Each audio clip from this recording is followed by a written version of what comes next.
Dear students, आज हम अपने इस लेक्चर में देखेंगे energy dissipation due to viscosity. Energy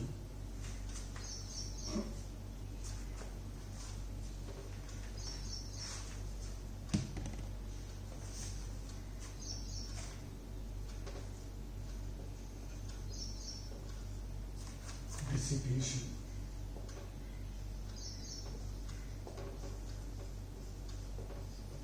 due to viscosity.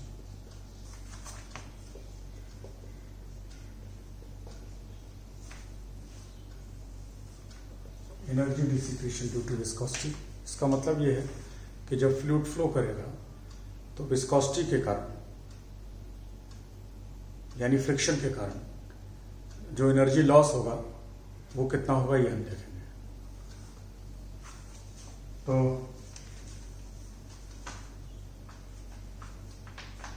Suppose we have a fluid particle moving with fluid, fluid particle moving with fluid,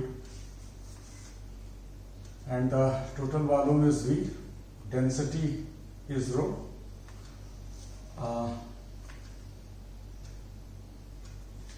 and total surface area enclosing this fluid is S. So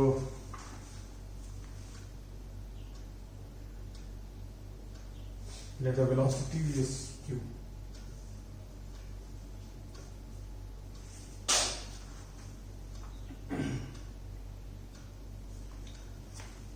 इसमें एक small volume ले लीजिए।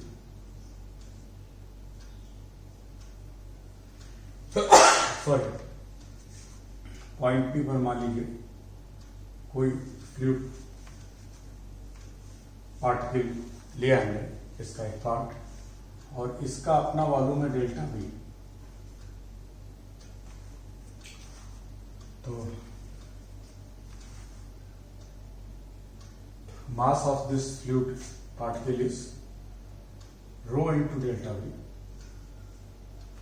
mass of this fluid particle. So let us consider a fluid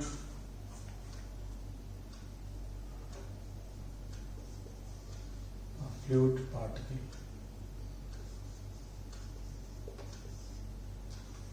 of volume V enclosed by surface S moving with fluid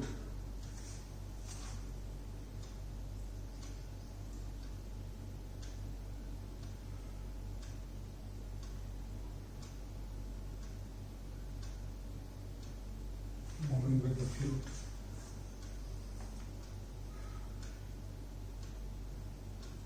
Velocity of the fluid at any point is q. Then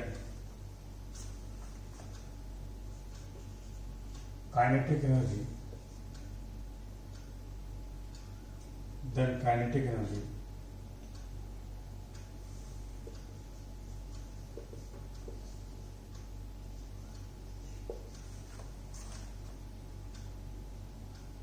of the fluid particle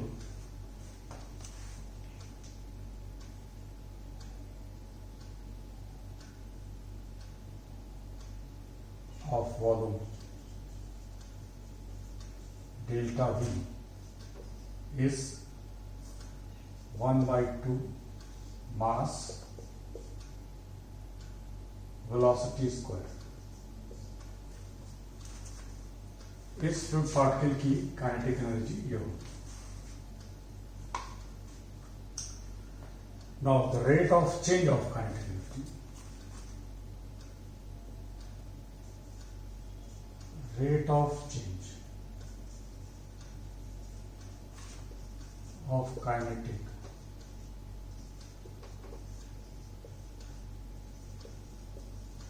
energy is d by dt, rate of change is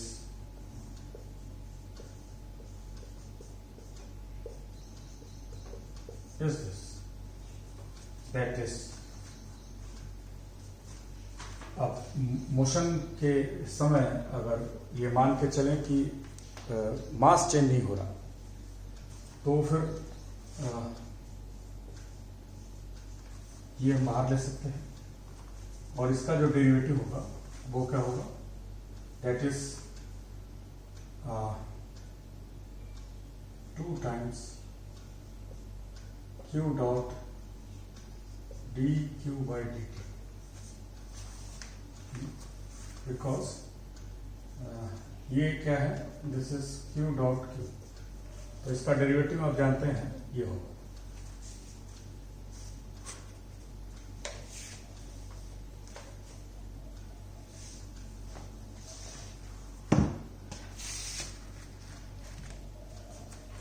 So we have rho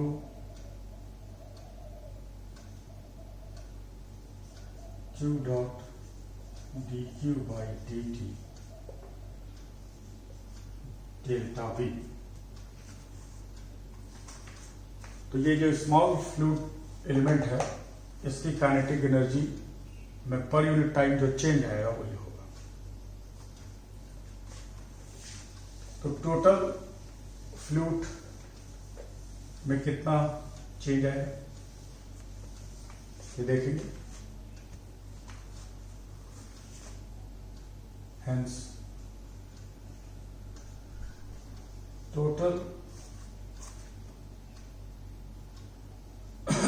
rate of change in kinetic energy of the entire fluid,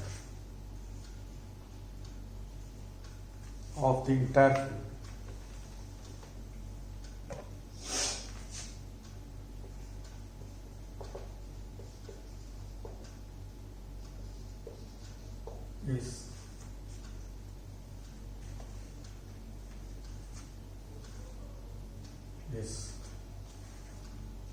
इसका integral करेंगे, इस volume पे total volume भी है, तो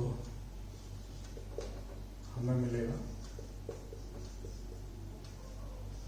D. इसका आप जब इंटीग्रल करेंगे तो ये डेरिवेटिव में बदल जाएगा, डेल्टा वी डी वी हो जाएगा। तो this is equal to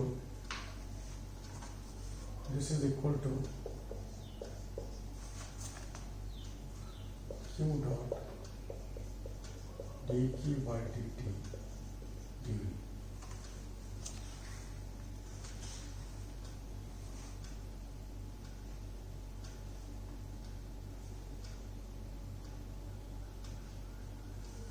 Now, equation of motion for viscous fluid. Now, by equation of motion for viscous incompressible fluid,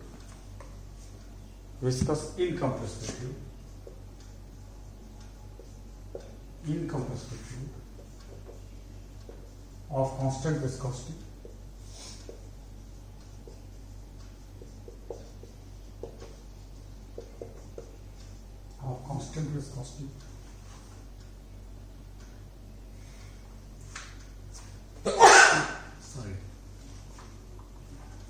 constant viscosity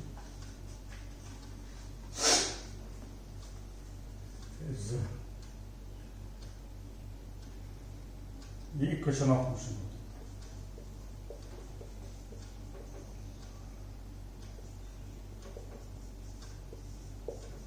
ये हम लोग ने पिछले लेक्चर में देखा था, ये था नेवियर-स्टोक्स इक्वेशन, ये होता है। इस टर्म को हम कैसे लिख सकते हैं जरा देखिए, curl of Q is gradient of divergence of Q minus this, ये होता है। तो दिस इज इक्वल टू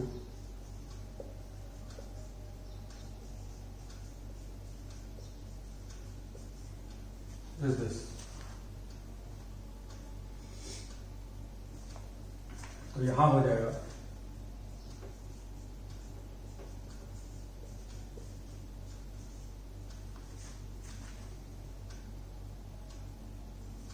अच्छा, इनकम्प्रेसिबल फ्लूइड के लिए 0 हो जाएगा। For incompressible fluid this is 0, so this is equal to this. इसकी वैल्यू अगर यहां पे रखें तो ये जो टर्म है हो जाएगा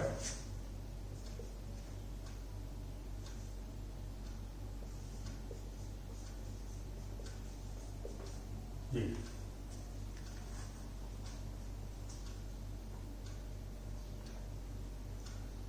we have this।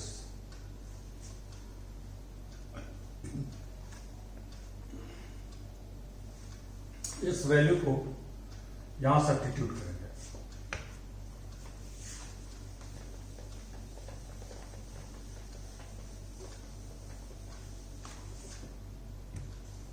Rate of change of kinetic energy is, ये हो जाएगा अगर एक्सटर्नल फोर्स है F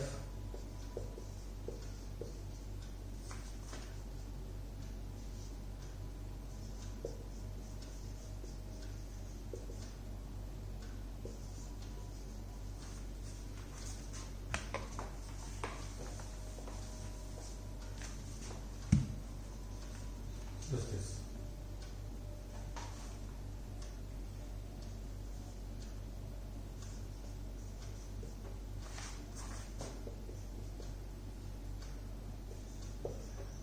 ये पहला टर्म अलग करिए, ये कैंसिल हो जाएगा डेंसिटी और आपको मिलेगा ये दूसरा टर्म। तीसरा टर्म में ये डेंसिटी यहां पर है mu by rho, this is kinematic viscosity, that is mu by rho, तो रो कैंसिल हो जाएगा और मिलेगा आपको म्यू। और curl of this is vorticity vector, vorticity vector Q dot,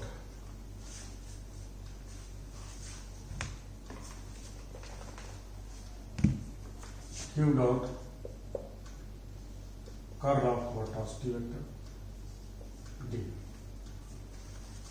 ये मिलेगा। तो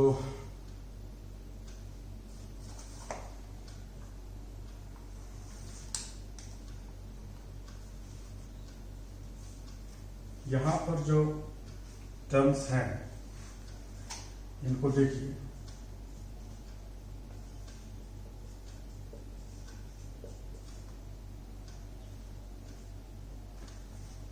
ये बाय गॉस डाइवर्जेंस थ्योरम, ये वॉल्यूम इंटीग्रल को सरफेस इंटीग्रल में चेंज कर सकते हैं, and that is P Q dot n is the normal on the surface। ये मान लीजिए हमने लिया है, तो सरफेस पर नॉर्मल जो होगा उसकी डायरेक्शन है। डाइवर्जेंस थ्योरम ये है कि surface integral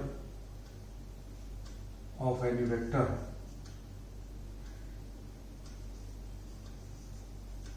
function is equal to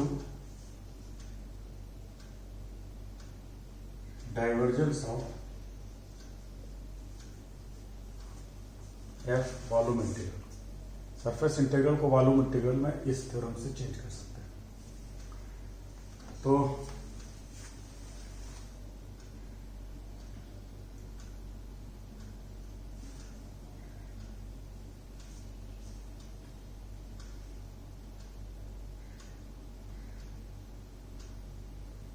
ये अगर स्केलर फंक्शन हो एफ तो वहां पर भी ये थ्योरम वैलिड है और ये डाइवर्जेंस के बजाय ग्रेडियंट हो जाता है।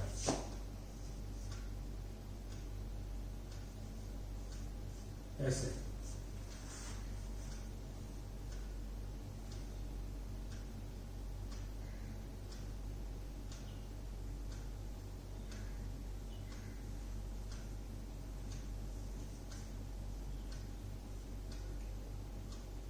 तो Q जो है इसको आप बाहर रखें, देखेंगे तो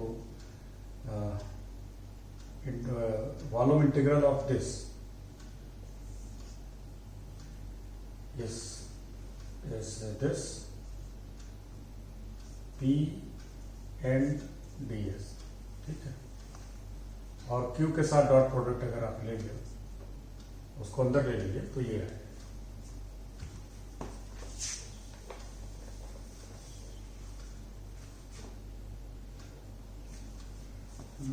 चाहे तो P और Q को एक साथ लेकर कर ली, चाहे जैसे कि ये जो टर्म था इसको हम कर सकते हैं Q P। आप इसको डॉट प्रोडक्ट ऐसे समझिए।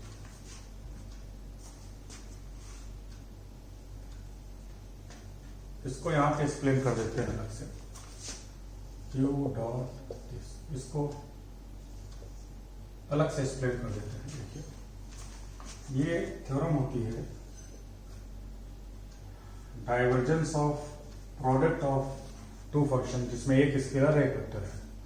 तो इसका जो डाइवर्जेंट होगा वो होता है gradient of P dot Q plus P divergence of Q, ये होता है। तो इनकम्प्रेसिबल फ्लूइड के लिए 0 होगा तो आपको ये मिलेगा। तो ये जो टर्म है इसको ऐसे लिखा जा सकता है। एक स्टेप आप चाहे तो इसमें आगे बढ़ा के इसको कर लीजिए, ज्यादा क्लियर हो जाएगा।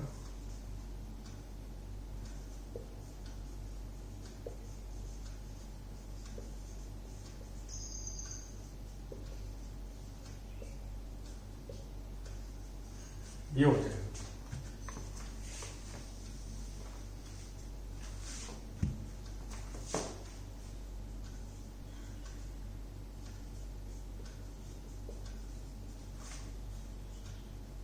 और ये गॉस डाइवर्जेंस थ्योरम से सरफेस इंटीग्रल में बदल जाएगा। सरफेस इंटीग्रल होगा P Q dot N D S.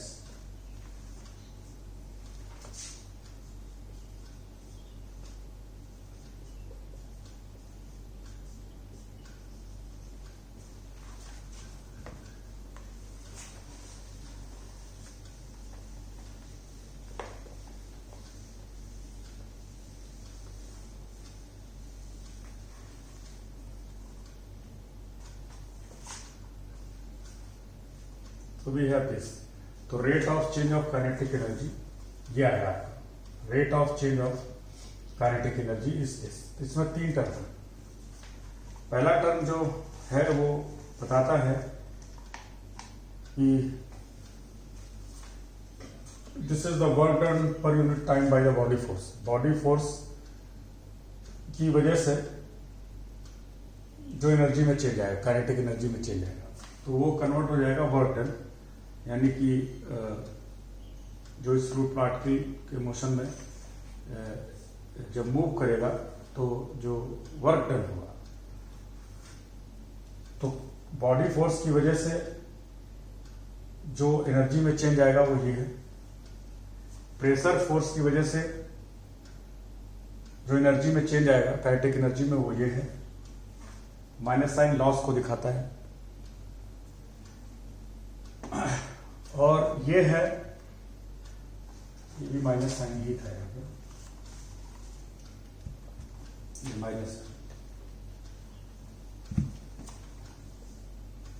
This is the change in kinetic energy due to viscosity. Viscosity की वजह से 1 सेकंड में जितना एनर्जी में चेंज आएगा, काइनेटिक एनर्जी में चेंज आएगा, या यूं कह सकते हैं कि जितना एनर्जी लॉस होगा माइनस साइन की वजह से, काइनेटिक एनर्जी में जितना लॉस होगा, यानी कि फ्रिक्शन के कारण जितनी एनर्जी लॉस होगी फ्रिक्शन के कारण, वो यहां है। ये एनर्जी लॉस है प्रेशर फोर्स के कारण, ये एनर्जी लॉस है बॉडी फोर्स के कारण, जो भी एक्सटर्नल बॉडी फोर्स है, ग्रेविटी का फोर्स है या कोई और फोर्स है, और ये जो है विस्कोसिटी की वजह से जो फ्रिक्शन होगा उसकी वजह से जो लॉस होगा। तो this is the energy dissipation due to viscosity. Last term, तो last term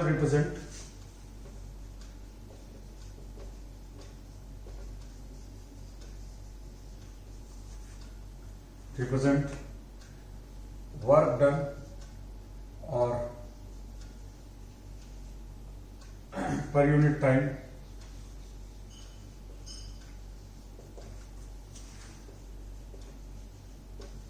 by the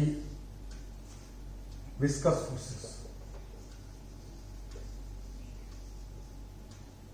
Viscous forces, which is energy dissipation due to viscosity, which is energy dissipation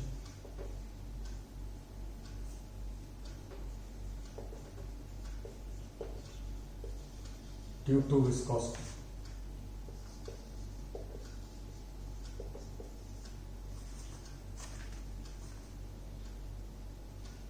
Energy dissipation due to viscosity in unit time. In unit time, 1 second में जितना energy loss होगा viscosity के कारण यानी friction के कारण, वो ये टर्म रिप्रेजेंट करता है। इसको आगे बढ़ा के देखते हैं कि ये एक्चुअली है क्या। Which is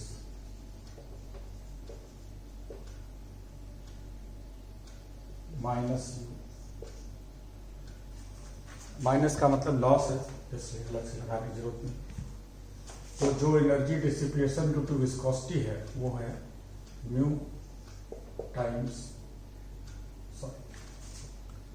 curl, this is curl velocity vector. इसको देखेंगे और स्पेंड करके देखिए क्या होता है। We know by vector calculus divergence of Q cross curl of Q is curl of Q dot curl of Q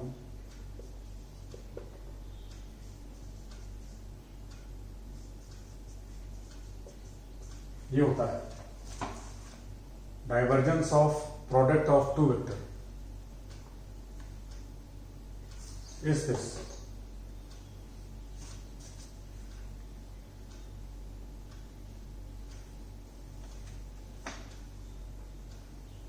तो हो जाएगा curl of Q means velocity dot velocity is this, और ये है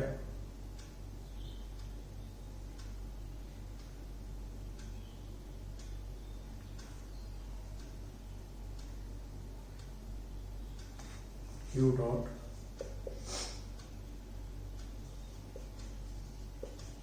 this, which is equal to this divergence of Q cross this.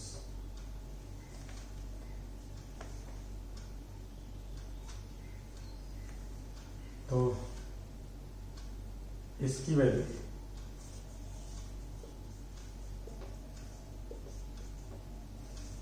हो जाएगी ये, इसको यहां सब्स्टिट्यूट करेंगे।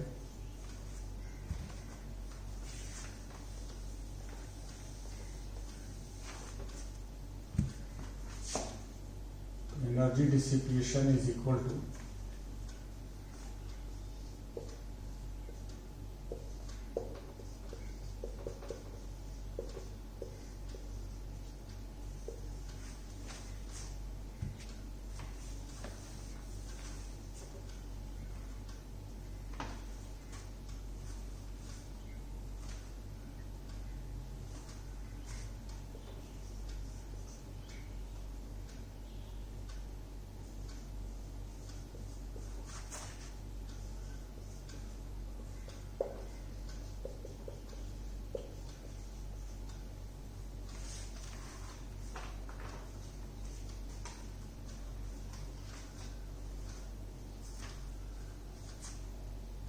is this.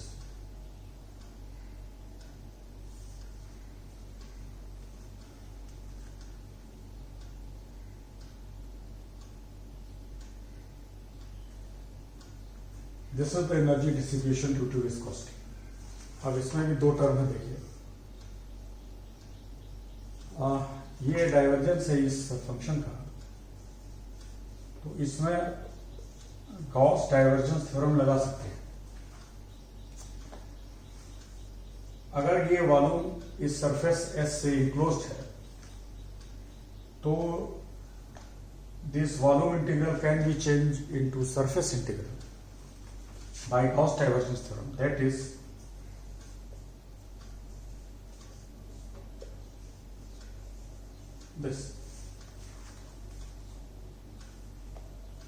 this is the energy dissipation of the fluid of volume V moving with velocity q enclosed in surface S। ये है। तो यहां पर जो इंटीग्रेंड की वैल्यू, ये जो फंक्शन की वैल्यू होगी वो इस सरफेस पे लेंगे, इंटीग्रल सरफेस पे है। तो अगर सरफेस पर वेलोसिटी जीरो है, विस्कस फ्लूइड है, अगर सरफेस स्टेशनरी है, रुका हुआ है, तो बाउंड्री कंडीशन ये कहती है कि फिर वहां पे वेलोसिटी भी जीरो होगी फ्लूइड की। तो अगर स्टेशनरी सरफेस है, बाउंड्री सरफेस स्टेशनरी है, यानी जिसके अंदर फ्लूइड है वो स्टेशनरी है, तो उसके सरफेस पर वेलोसिटी भी जीरो होगी। तो उस तरीके से ये वेलोसिटी जीरो हो जाएगी और ये टर्म खत्म हो जाएगा, जीरो हो जाएगा। लेकिन ये तब होगा जब सरफेस की वेलोसिटी जीरो होगी, सरफेस स्टेशनरी होगा। अगर सरफेस मूविंग है तो फिर ऐसा नहीं होगा, तो ये जीरो नहीं होगा, तब ये टर्म रहेगा। तो if the boundary surface is stationary,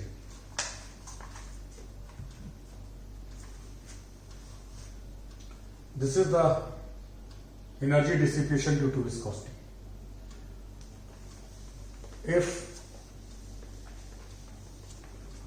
If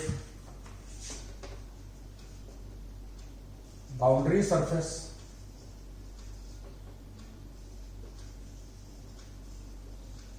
is stationary,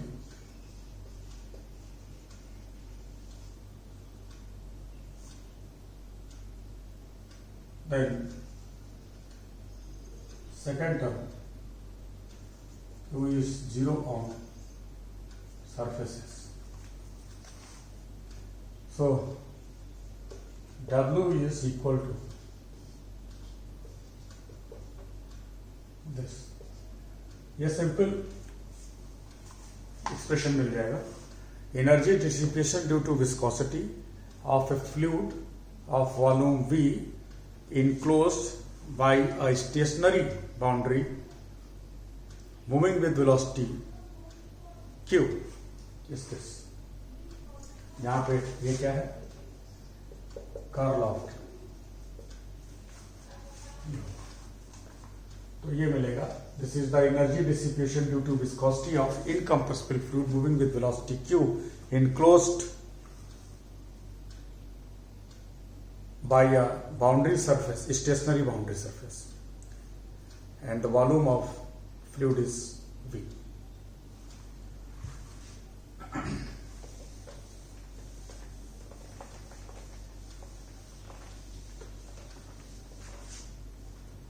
तो एक और हम प्रॉब्लम देखते हैं.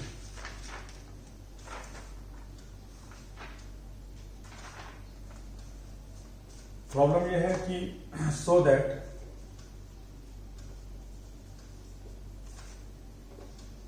the Navier-Stokes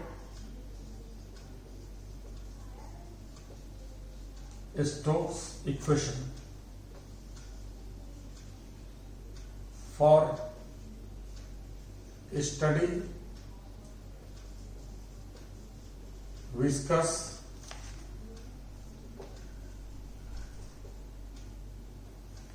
study flow.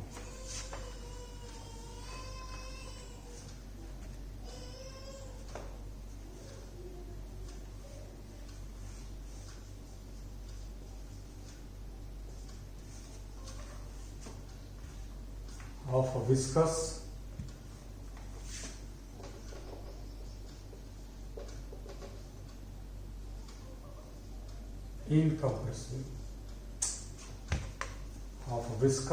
incompressible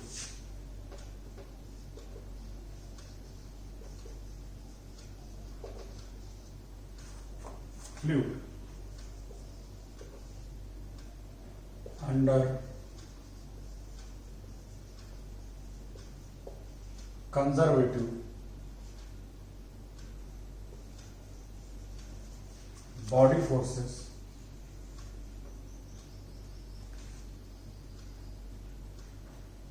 may be expressed as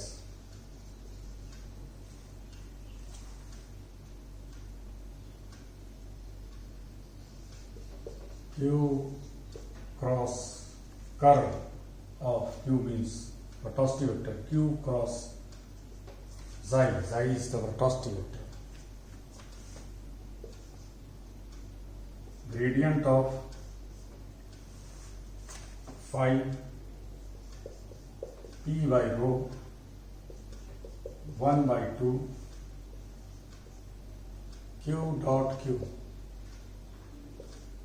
plus nu is the kinematic viscosity, curl of velocity vector. Navier-Stokes equation को ऐसे लिखा जा सकता है, जहां पे where this is curl of Q and body force per unit mass is conservative force, external forces are conservative force. तो जो body force per unit mass है उसको कंजर्वेटिव फोर्स होने के कारण एक स्केलर फंक्शन के ग्रेडियंट के में लिखा जा सकता है. इस तरीके से हमने माना कि this is minus time this.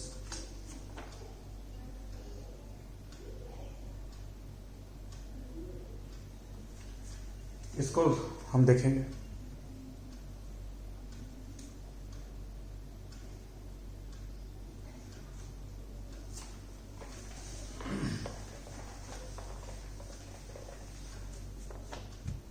देखिए, we know Navier-Stokes equation is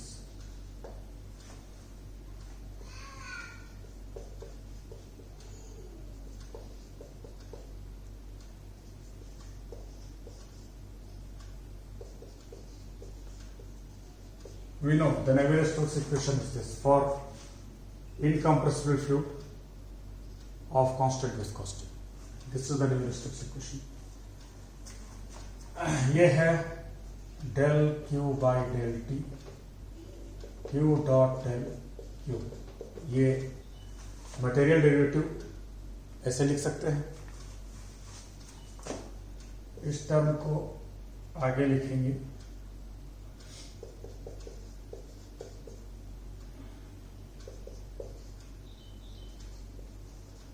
like this. हमें ये पता है, हमने भी पिछले सवाल में आपको बताया था कि इसको कैसे लिखा जा सकता है, इस थ्योरम को यूज करके। Curl of Q is equal to gradient of divergence of Q minus this.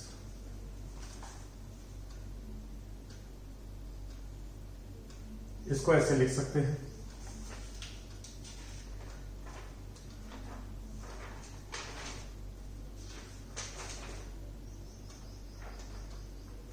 ऐसे लिखा जा सकता है। अब इनकम्प्रेसिबल फ्लूइड होने की वजह से जीरो हो जाएगा, और this is curl of velocity vector is equal to minus times del square Q. तो ये वैल्यू हम यहां रखेंगे। अच्छा, स्टडी फ्लो होने की वजह से ये टर्म जीरो हो जाएगा, ड्यू टू स्टडी फ्लो, मतलब समय के साथ बदलेगा नहीं। तो वी गेट, और ये अभी आपको बताया गया कि ये ऐसे कंजर्वेटिव फोर्स होने के कारण लिखा जा सकता है, and this is equal to this.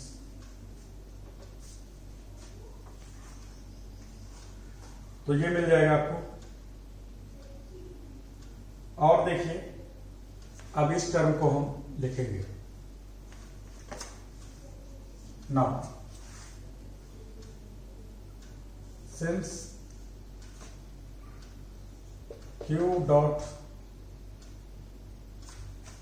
एक थ्योरम वेक्टर कैलकुलस की यूज कर रहे हैं कि gradient of Q dot Q, gradient of product of two vector function जिसमें दोनों सेम है, ये होता है Q dot del Q plus Q dot del Q, चूंकि दोनों सेम है इसलिए टर्म रिपीट होगा। Q cross curl of Q, Q cross curl of Q। अगर यहां पे ये दोनों सेम ना होते, सपोज Q डॉट V होता, तो फिर एक टर्म में Q की जगह V होता। ठीक है, ये अब दोनों सेम होने की वजह से ये टर्म रिपीट होते हैं, तो ये 2 टाइम्स हो जाएगा, 2 टाइम्स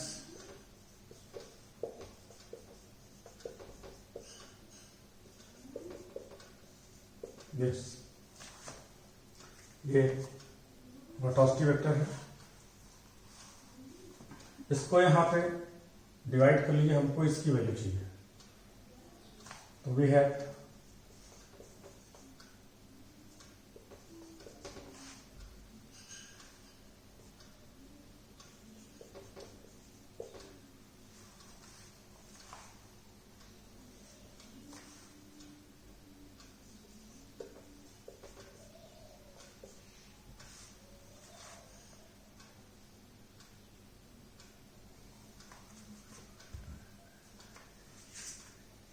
तो ये वैल्यू यहां रख देते हैं।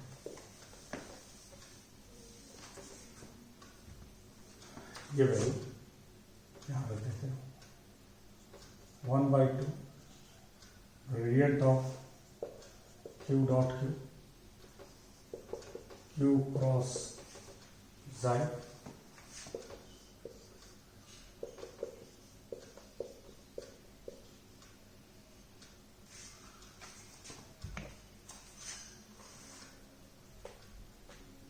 ये वेक्टर इसमें रहेगा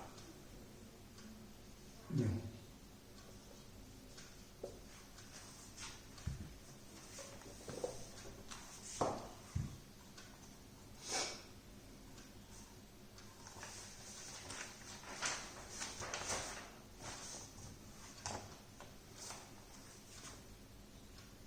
तो ग्रेडियंट वाले टर्म अलग कर लीजिए, gradient gradient gradient.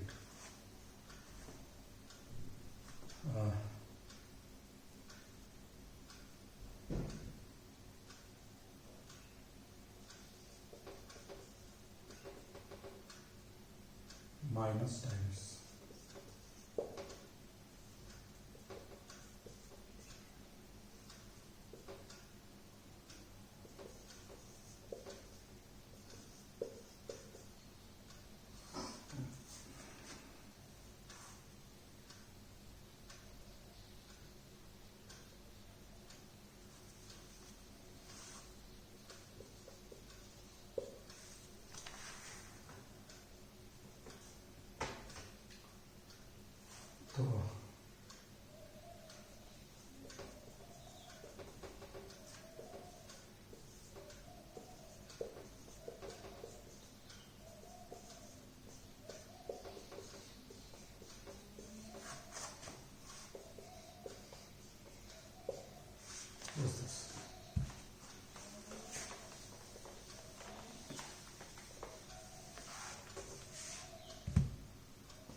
Minus sign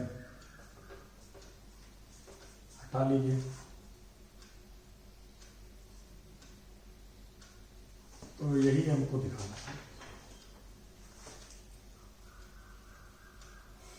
Navier-Stokes equation को इस तरीके से लिख सकते हैं। ये यहाँ पे ग्रेडियंट जो है, ये टर्म, इसको हम लिख रहे हैं, पी को अंदर ले लेते हैं, रो को अंदर ले लेते हैं, और तब ये बाहर आ जाएगा ग्रेडियंट, ये पी बाई रो हो जाएगा।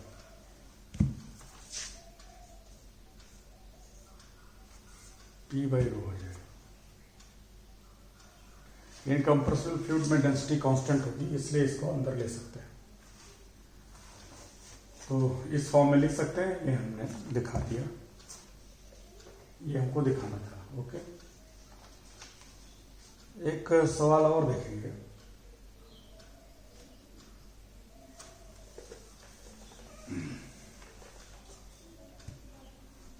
इसी में है जो सवाल था, उसी में आगे बढ़ा लीजिए।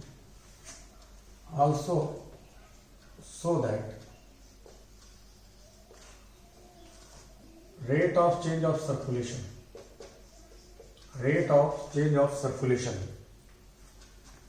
is equal to this। जो कंडीशंस सवाल में दी हुई थी, स्टडी फ्लो हो, इनकम्प्रेसिबल फ्लूइड हो और एक्सटर्नल फोर्सेस कंजर्वेटिव हो, तो फिर उसमें rate of change of circulation को ऐसे लिखा जा सकता है। तो ये देखिए, वी नो द सर्कुलेशन हमारा ये होता है,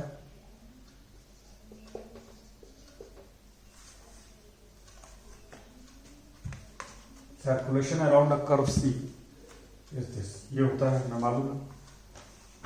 अगर कोई क्लोज कर्व है और किसी पॉइंट पर वेलोसिटी क्यू है, तो इसका जो लाइन इंटीग्रल होता है इस कर्व के लॉन्ग, ये सर्कुलेशन कहलाता है। ये सर्कुलेशन कहलाता है। तो इसका रेट ऑफ चेंज देखना है। तो rate of change of circulation is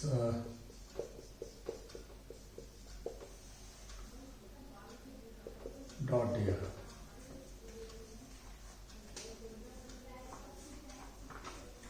this is equal to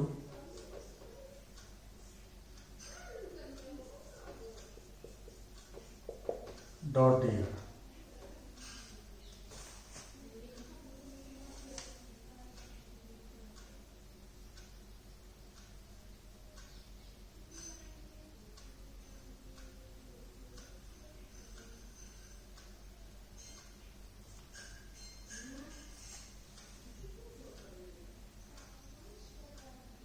अगला टर्म जीरो हो जाएगा, इसलिए क्योंकि वो होगा Q dot D D R by D T.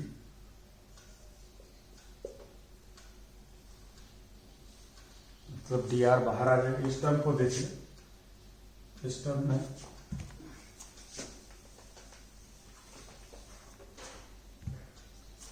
इस टर्म को देखिए, तो Q dot D D R by D T, Q dot D Q means ये है, और इसका जो इंटीग्रल होगा ये जीरो हो जाएगा। इस क्लोज कर्व पे लॉन्ग इसका इंटीग्रल जीरो हो जाएगा। एक्चुअली ये होगा डी क्यू डॉट क्यू 1/2 ये होगा। तो ये क्या होगा, Q dot Q along close कर तो इनिशियल और फाइनल पॉइंट सेम होगा, इसलिए जीरो हो जाएगा। सिंगल वैल्यूड फंक्शन है, एक पॉइंट पे एक ही वेलोसिटी होगी, तो इस वजह से ये जीरो हो जाएगा। इसको हम एक्सप्लेन कर देते हैं यहाँ पे। C Q D D R by D T.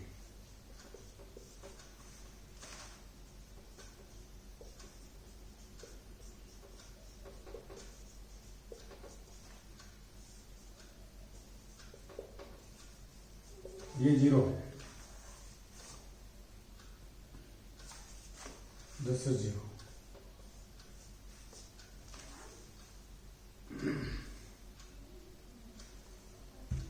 Therefore we have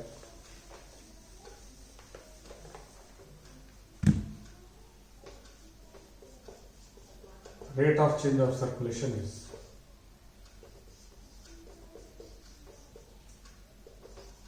dot dr.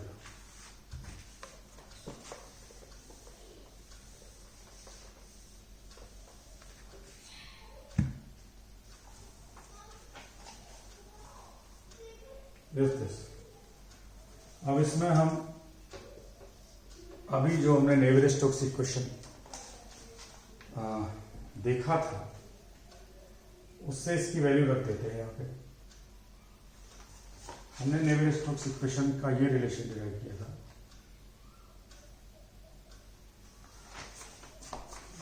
D Q by D T is equal to F minus, ये होता है,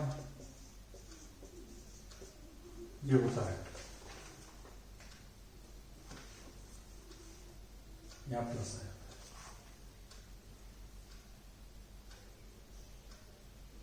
ये होता है. और अगर कंजर्वेटिव फोर्स होगा तो ये जैसा कि हमने लिया ये, और इनकम्प्रेसिबल फ्लूइड में डेंसिटी कांस्टेंट होगी, ये हो जाएगा.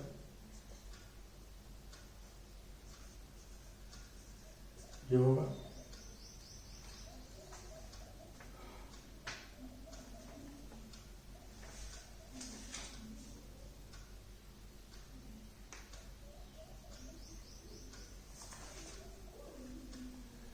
तो ये वैल्यू रखेंगे यहाँ पे,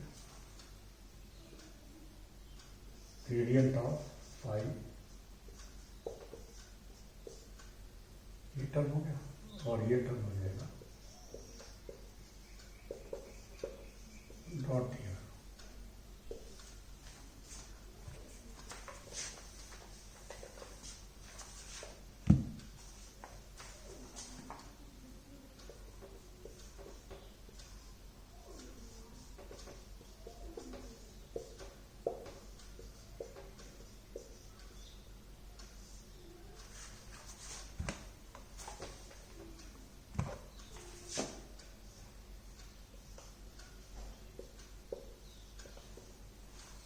Is this.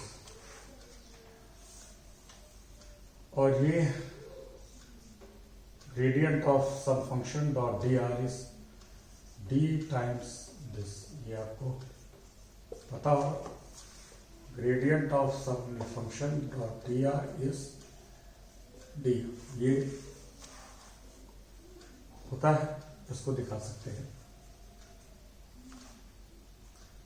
इसको आप स्टैंड करके लिख लीजिए, del F by del X I plus del F by del Y J plus del F by del Z K, और डी आर को D X I plus D Y J plus D Z K. तो dot product ले लीजिएगा तो del F by del X D X, del F by del Y D Y, del F by del Z D Z, that is D F, total derivative. ये मिल जाएगा. तो उसी से इसको लिखा है.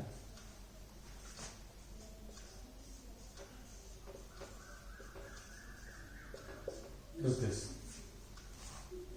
तो ये तो 0 हो जाएगा क्योंकि क्लोज सर्किल, क्लोज कर्व के लॉन्ग इसका इंटीग्रल करेंगे तो ये वैल्यू क्या होगी, डेरिवेटिव है, इसका इंटीग्रल है, ये वेव फंक्शन मिलेगा और इसकी फाइनल इनिशियल पॉइंट पर वैल्यू सेम होगी. This is 0.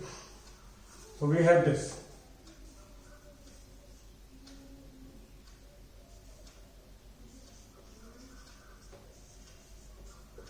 We have this. और इसको लिख सकते हैं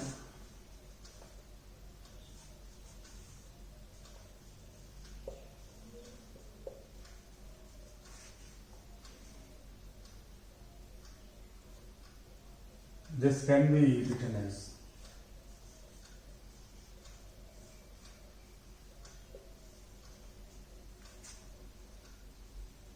this is V होगा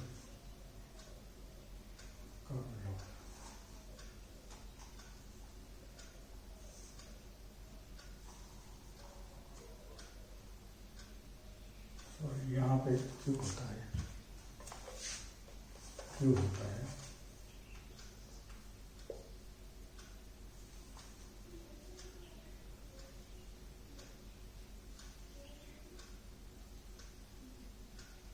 ये Q होता है,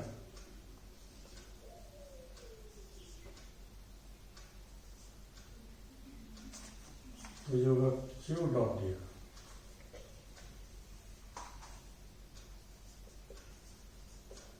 Q dot dr. Q dot dr is what?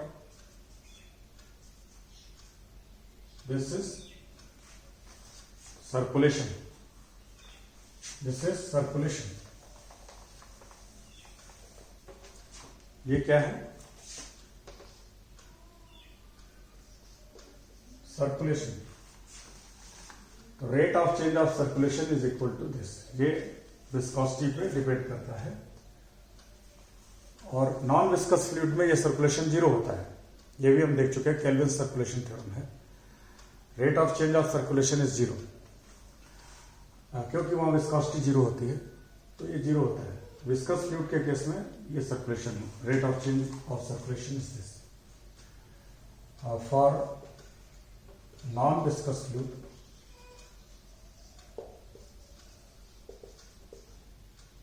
this is zero, and the rate of change of circulation is zero.